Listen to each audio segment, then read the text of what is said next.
Hello everyone, my name is OzzyJtv and welcome to Vampire Survivors. For those of you that haven't seen this game yet, it's basically a roguelike where you have to survive 30 minutes against ever-increasing hordes of enemies, or vampires, to try and make it to the eventual goal of killing Dracula, or at least some large vampire that tries to kill you at the end.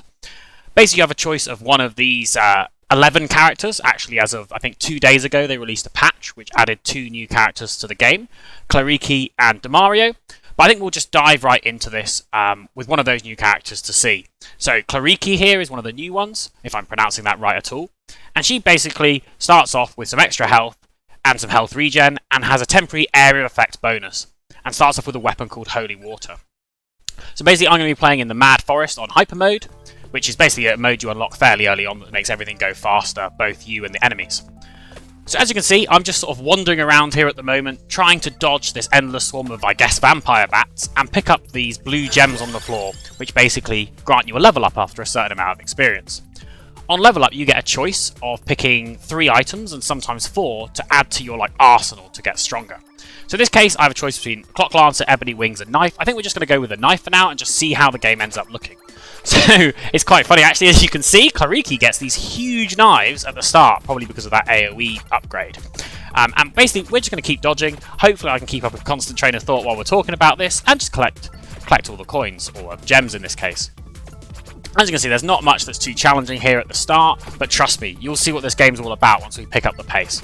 And by the time we hit 30 minutes, there's going to be so much going on the stream that we're probably not going to know what's going on. So here we have another choice of 3 weapons here. I'm just going to take, I think I'll just take the Rune Tracer for now. It passes through enemies and just tends to do a good amount of damage. Now, some of these items actually will upgrade over time. Basically what you will need to do is you will need to get that weapon to level 8. Which basically, you're able to pick the same weapon more than once. So as I pick the knife once, I can pick the knife again later on. And then get a corresponding passive item, at least the first level. And we haven't seen any passives now yet, but I'll show you them when they pop up. As you can see here, we've got our first blue enemy here. So this is an example of a elite, basically, that should hopefully either drop a treasure chest when it dies, or potentially like an extra gem full of experience. So I think we're going to continue the trend here of just picking up active items and weapons. I'm going to take the axe as well. Now, as you'll notice, and I think the axe will probably prove to you when it comes out, it really does wear its thoughts on its sleeve in terms of being a Castlevania-inspired graphic style. So here I'm going to take the Candelabrador. This is a passive, as we were talking about before, and it augments area of attack by 10%. This works alongside the axe, so if we manage to get the axe to level 8 now, we have a chance of getting that upgrade. So yeah, I haven't actually played an awful lot of Castlevania, but I remember way back in the day on my original Game Boy that I got a gift from my older cousin. Along with a collection of games, it had Castlevania, I want to say 3, Belmont's Revenge, and that must have been a classic game that I played quite a few hours on as a very young kid, not really understanding much about it. But basically you played a protagonist who had a combination of these axes. I'm pretty sure he threw these daggers as well, and also, most importantly, a whip, which we haven't seen yet, but the whip is also in this game. I do find it quite strange because the first character that you start with unlocking in this game actually starts with a whip, and I've always wondered what the point is of having a whip against a vampire. It seems very strange. Like, some of these weapons I don't really understand. Like, you never always think of sort of that stereotypical, cross or silver weapons, running water, or even like a stake. Which you'd have thought we'd see more of, but I don't really see any of that. I guess you could argue that these knives could be made of silver and the axe, but really, what does a whip even do? Like, what's a vampire going to care about a whip? Supposedly they have, like, super strength, they can seduce humans. I don't think they're going to be worried about a little whip. I really can't understand it, to be perfectly honest. I mean, you're not making a whip out of silver, Right, as you can see, the enemies are starting to get more and more now, and what we can see is some torches or some sconces in the wall. I'm just having a look here, and none of these passive actually build up any of the weapons we have, so I think for now we'll just get the crown and gain some more experience so we can level up faster. But you'll see some sconces, which basically have been dropping these gold coins. Basically, if you look at the top of the screen, you can see a track of how many coins we've collected so far, and here you go, here's one of the sconces. Actually, showing one of the power-ups you get. So this is a little stopwatch, which will actually freeze enemies. It's probably not a good idea to be picking them up as soon as you get them, especially in these early levels, because there's really no need to freeze enemies. Like, everything's pretty simple to kill. But gold is very different, and that's actually persistent throughout the playthroughs, and this is what really gives some of the replayability to the game, is when we get to the main menu later, I'm just going to pick up knives for now, you'll see that you have the option of spending your gold on buying persistent upgrades that will stay with you throughout successive plays of the game when you die and move on to another character. So I've got a couple of those at the moment. I think one of the key ones that I would definitely recommend you get when you play this game is what's called the duplicator, which basically increases the number of projectiles you spawn when you attack. So instead of, for example, I think I'm spawning 4 knives at the moment. I think with a level 3 knife, which is what I have, the average would be 2. So I've got an upgrade that gives 2 more to that. So, it seems like we've progressed from bats, we sort of skipped over some zombies and now we're on to skeletons, so everything's slowly getting harder, and what we'll see at 5 minutes is things will just get a lot harder. And, you know, I've completed this game quite a few times now. I think there is probably a way to solve it at the moment. There's plenty of patches coming out that are changing how the game works over and over. But what I'm going to try and do is not use an item called King Bible. I think King Bible is very strong at the moment, and basically will give you a lot of AoE damage around you that can be very helpful, especially if you upgrade it. So I'm going to try and not take that because I think it potentially makes the game just slightly too easy for what we're trying to do here. We're getting some very interesting upgrade choices. To be honest, I'm not really a fan of all of these. Pentagram can be good in the later game, but I'm just going to get Pumarola, if I'm even pronouncing that right. Pumarola? I don't know. Who really knows?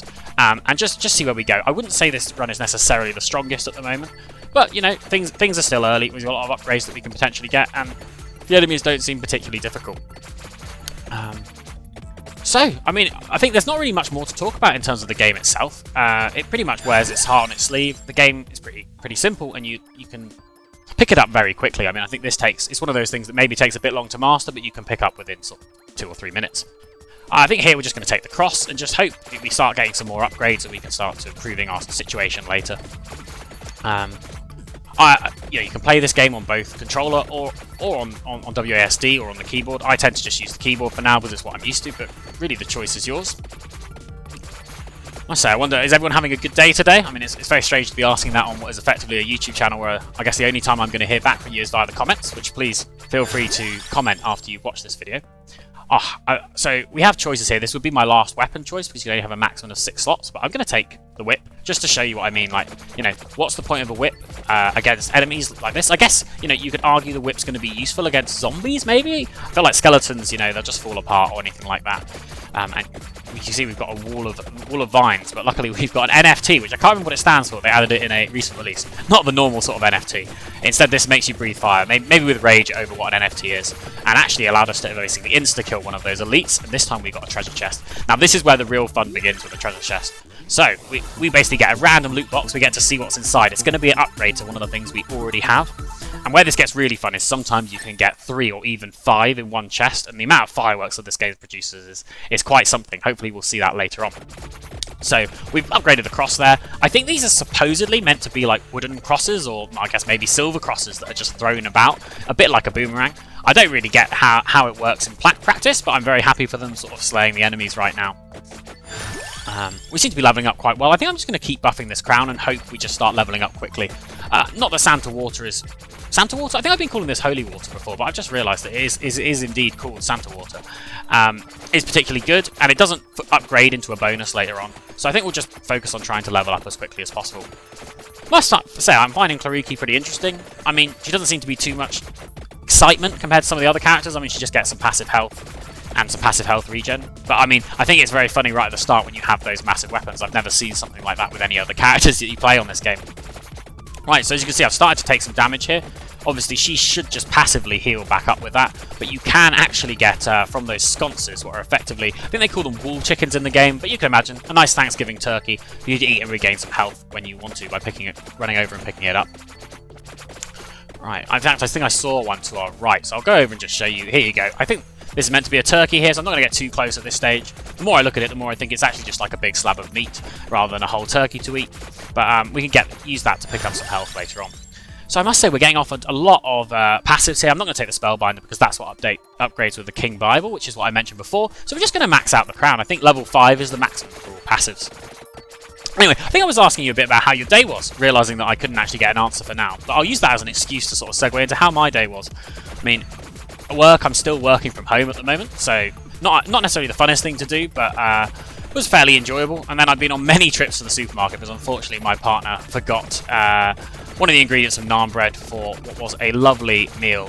We had a coconut dal. As you can see now, this is going to be a real test and learning of me being a YouTuber, is being able to concentrate and keep up a stream of thought while I'm doing all of these like complex, tight turns. Because as I said, I think we've really not got a very strong lineup for this game, considering what items and passes we picked up. I think I'm just going to charge through this. Thankfully, I got one of those turkeys. I think I'm going to call them turkeys from now on, even though I did just say that they look more like meat. And hope I get something good here. Once again, there's nothing really that we want. The spinach, while good, doesn't actually upgrade with any of our things, so I'm just going to pick up the Santa Water and get a buff here. I think we really need something better in the near future, or we're going to find ourselves running out of time here quite quickly. I mean, really, I consider this a bit of a failure if we don't at least get to 20 minutes, and it's not looking great at the moment. Oh. Right, dodging around. So I hope everyone liked my first video, the Super Auto Pets video. I think it was quite explanatory on the mechanics, so I'm hoping to try and move away with that as people sort of understand more and maybe get into a bit more banter, a bit more discussion about completely unrelated topics. And to be honest, that's probably where you're going to see me at my finest on some of the streams that I'll be doing later in the week. I think I haven't actually chosen a specific day to stream on the regular, but I think maybe a Thursday afternoon, or well, I guess a Thursday evening UK time, I don't know where you'll be watching from, might be a good choice for me after work. And then maybe some bonus streams at the weekend, depending on if I've got anything planned. So that will give me time to release a new video for tomorrow. I'm going to try and keep up a stream of one video a day for now, see if that works. Trying basically a range of different sort of indie games, new releases, or anything that really takes my fancy. And obviously, if there's a game you'd like me to check out, feel free to put it in the comment section. I'll definitely take a look at it.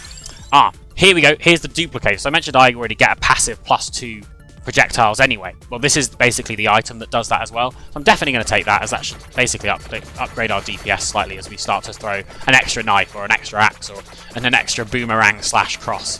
But yeah, feel free to mention any comments. I think what I'm going to try out tomorrow is a game called Strange Horticulture, which seems... Oh! So here you go. Here's where the excitement happens, where you get 3 different things. I mean, potentially even 5, but I think this is going to be 3 here. And you get some more gold as well, and hopefully this will get us the kickstart we need to get close to getting to level 8 on any of these weapons. Don't think that's going to be the case though. I think closest we are is with the knife, and I think that's to level 4. So it's going to be a bit of a wait for now, but let's just keep upgrading things and hope for the best. But yeah, I think I'm going to try this game called Strange Horticulture. It's basically a puzzle game where you start up like, I think, a failing herbalist shop, and you basically have to pick out which herbs are which, and trade them with people, but people don't necessarily know exactly what they're selling or exactly what they're buying, and they may be asking for descriptions rather than actual items, so you'll have to source which one's which. Right, let's just keep the upgrades going here and just hope we're going to get something, because at 10 minutes it does start to get a bit harder. We get those,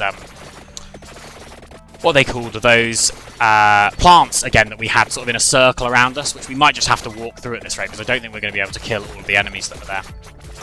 Well, this is nice. I mean, I don't really know what we're going to do with this freeze. Maybe I should be killing enemies, but I'm just going to try and collect some XP and just try and get a bit closer to, I don't know, reaching some sort of upgrade. I feel like we've just got a lot of things at level 3 or level 4 now, which is not really where we want to be at this stage. I think we really would want one item to be at least like level 6, getting close to that level 8. In a really good run, I'd expect to have like an upgraded weapon at around the 10-12 minute mark, which is not where we are at the moment. So, if anyone wants to know a bit more about this game, I think it really just launched onto the scene, well, probably hitting it big maybe in the last month, maybe last 6 weeks, but it's been around since sort of the middle of December, and it's been getting a lot of attention on Twitch, on YouTube as well. I'm not sure where it specifically got found originally. I found it via 2 YouTubers that I follow quite a lot. Northern Lion, which I feel like you might be familiar with if you're coming to this stream, or also a YouTuber called Splattergat Gaming, which I think is actually who he got it from as well. So here we go, we managed to get something called the Attractor. It was that little blue circle which basically attracts all of the XP in an area, so that at least made us get a little bit of a buff and get a couple of levels. So who knows, if we manage to get to a level 8 soon, I think we'll suddenly see a massive spike in power level. We've probably not got too much to worry about. And it's not like I'm doing any complex maneuvers at the moment, I'm just sort of trying not to get hit, which, you know, don't get hit forehead is basically the name of this game, but it's what I'm trying to go at. We have two elites here, so maybe if we can start killing them, we can get some upgrades. One thing to note is if we do qualify for an upgrade to one of our weapons, like a full upgrade into a new weapon, we do need to get a chest in order to unlock it. So it's good to have one sitting on the ground if we're not in a desperate stream. Okay, so we're just at 11 minutes. This is where we suddenly get streams of skeletons. And it's often where a bad run can end. So I'm hoping at least we have the knives leveled up, which should give us the ability to move in a straight line really well, because it just attacks directly ahead of you. But it's not going to allow us to make too many turns, and it's going to be hard to go back and collect some experience. I think we really could use... I mean, I guess we have the passive Santa Water that's sort of using AoE, but we don't have any like direct AoE, and that's a bit where this King Bible that I was talking about before would really play into its own, because then you just have to effectively... don't even have to worry about pointing in a certain direction too much. You just need to have the enemies be near you, and they'll take so much passive damage. Now I'm trying to get through to this chest. I don't think I'm going to make it. I'm just taking a bit of a circuitous route. Thankfully, these skeletons are pretty easy to kill, and I'm trying to get used to the fact that this hang on, let's just get across here. This map actually didn't used to have any obstacles, so as you can see, I'm trying to dodge these like marshlands, moorlands, and stuff like that. And I think there's definitely some more stuff they could do with this game, like, I don't know, random things you could find and increase some of the sort of peripheral things. But to be fair, I think the simplicity really does it well, and you don't want anything to be too complex in this game, because as you get to the later levels, I think your computer might just struggle to keep up the general gameplay, let alone throwing a bunch of extra stuff in it as well. I just realised I've been seeing this bracer quite a few times. I haven't been picking it up. I'm going to pick it up now because it does upgrade with our knife, and we have that at a reasonable level. So, still haven't found these miraculous vampires we're looking for, but we are starting to see werewolves, so I guess we're slowly going up the food chain. If you're wondering now, I think I'm going to take... So it's an interesting option. I could either take the axe and try and upgrade it because we've already got the candelabrador, which upgrades with it, or we could maybe go for the cross upgrade, but you have to get the cross to level 8 plus have a clover. So what I'm going to do, maybe it's not the right option, but I'm just going to get the clover for now, so that now we have the things we need, and then just start trying to get one of these up to level 8. So I guess cross we're closer to, so I'm going to get it to level 6. Here we've got nothing really that's too important. I'm going to get to the rune tracer. I don't know why I'm getting all these upgrades, to be perfectly honest. Not that I'm complaining, but I'm going to keep taking the upgrades as they come around. I must have picked up like some super XP on the floor, maybe one of these red gems, but it couldn't have just been one red gem because I've got like 3 levels there. I don't know. Not complaining, but we're getting close now. I can sort of see the light. If we start getting 1 or 2 more levels on the things we're close to, so specifically that cross, I can really see us buffing up in the future. I'm going to try and take these red gems. I'm not sure why I'm seeing more red gems. It might be like part of getting that clover is making it more likely that we're going to see them.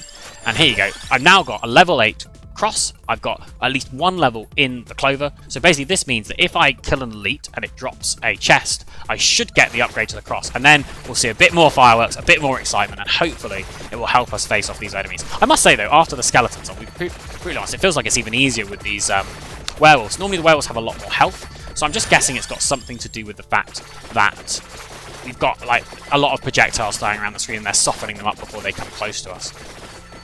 So we shall see. Basically, I would say let me know if you see one of the elites, but I'll be keeping an eye out myself, and we'll be going for that chest and then hopefully be pogging up with some better upgrades. I mean, when you basically move on from crosses to swords, which sounds a bit backwards when you think about what I was talking about earlier, in that I guess vampires are meant to be afraid of crosses but not swords, but I don't know. It seems to do a lot more damage to them, so I'm not complaining. And as I said, we haven't even seen the vampires yet. Okay, so we're getting a lot more werewolves now. We are struggling to just kill them just in time. I'm just going to try and clear some space, maybe take a turn and try and do a big loop to get back to the XP, but not rush it. Unfortunately, I wasn't paying attention to whether I have any wall turkeys around that I could potentially pick up if I do take some damage. Thankfully, we have that passive regen with this character, plus the fact that we have the passive regen with the Pomerola or the heart passive in our top left as well. So that should hopefully be fine. I think we're through the worst. Well, it's just very unfortunate. I haven't seen any elite enemies, which would be very nice right about now. I think we're valid an upgrade on both the knife and the cross, and you know, especially if we manage to get. I'm just going to see if I can get this upgrade here. If we manage to get like a 3 chest or a 5 chest, so 3 upgrades or 5 upgrades, we might just get 2 upgrades at once, and then suddenly we'll be shredding all of these enemies. But can't see any for now, so I think we'll just keep it on, I guess, really. We can start upgrading the whip. To be perfectly honest, we would need what's called Hollow Heart. It's like similar to the Red Heart but black, which gives you max health in order to get the full upgrade for that. I almost wish I'd taken it now, maybe instead of the crown, but I don't think we really got an option. So here's an elite, so I'm just going to try and focus all my fire on it. In fact, I might take a quick detour just to get this attract all, because you know that might give us an extra level if we get there. Oh dear, taking quite a bit of damage there. But I should be able to turn around soon, get some upgrades to the axe. This one's a bit more... I guess I'll take the rune tracer, and I'll cap out on the crown. I seem to be getting a lot of levels all of a sudden. Definitely not complaining about that. Let's see where I go. I said I was going to just wait until I kill that elite, but I think I'm just a bit worried about our health, and I know I left some food over here, so I'm going to go grab that, and then what you'll see is they actually come back round on the other end of the screen, so that elite just popped back up even though I was walking. Now, hopefully we can do some sort of circuit. Oh, I don't know if we can get this quite at the moment. We need to free up some space. This isn't looking particularly good. What's really unfortunate is we're so close to getting some good upgrades if I can get back round to that. So I might just go through this, tank a lot of damage, but then roll up back through the turkeys, and then just push my way through. I'm going to take a little bit of damage going through that, but it's worth it to get to this upgrade, because it should really upgrade our damage. So, let's pick it up. Now, are we going to get a 1, a 3, or a 5? This is where the excitement comes. If you see fireworks, we'll be very excited. Fortunately not, but still I'm excited. I don't know if it goes in the order in which you could unlock them, in which case we should get the upgrade to the cross, and indeed we did. So we've got enchanted swords, I think they're called, or silver swords. I mean, we'll find out. I never normally wait for this, but there you can see Heaven's Sword evolved cross. So hopefully that should help us with all these enemies at the moment, because we have been struggling a little bit in the near future. So you can see those little weird, wacky lightsabers that are flying out. That's effectively our new cross, and should be doing a lot more damage. Now, all we really need to do is get another chest, and then we should have the upgrade to the knife. Then we shouldn't really have to worry about things in front of us stopping us, and we can maybe just make a beeline in a straight line, and then hope that these swords are going to sort of clear a path in an AoE around. Anyway, let's try and do some sort of loop. We've got another attractor, which is quite surprising. I feel like I don't normally see these quite so frequently. I'm going to go to push to it, might give us another upgrade, another level, and I've also got another. I've just spotted it while minimized. You might not be able to see this here, but oh, let me just buy all these first, because I seem to be leveling up quite a few times. Okay, we've also got the upgrade for the axe now that we can potentially get somewhere. So I'm going to use the time while we're frozen to get back, make my way through these gravestones to some of the health upgrades. I think I might have picked most of them up. Here's an elite here, actually, so maybe I'll use this to try and focus him down. He's going to have a lot of health, and it might be a bad decision as everything closes in on me, but just hopeful that we can push out afterwards. Okay, we might have to abort on that just for now. Try and make some chase, try and make an upgrade somewhere, and some health. Everything is doing a lot of damage. We're just trying to sneak past. I think we're going to have to try and kill this guy as soon as possible and get an upgrade. Oh dear, that is not what we wanted to do, walk into that. This might be our end, guys. I'm just going to sort of beeline it in this direction, and no, we are out of there, unfortunately. But anyway, thanks for watching. What I'll quickly just show you is this gives a quick DPS meter, shows how much damage you've done with different weapons. Normally the things you get more recently have the higher damage just because there's more enemies on the screen. And then what you'll see is we have our power-ups here, so you can see that you can buy upgrades. So at the moment I've been working on what were the most expensive, so I've got 1 upgrade in amount, 2 in cooldown, and then 4 in growth. I'm trying to get 7,650 so I can buy that final upgrade in growth. But anyway, this is OzzyJtv. Hopefully we'll do a bit better next time, but thank you for watching.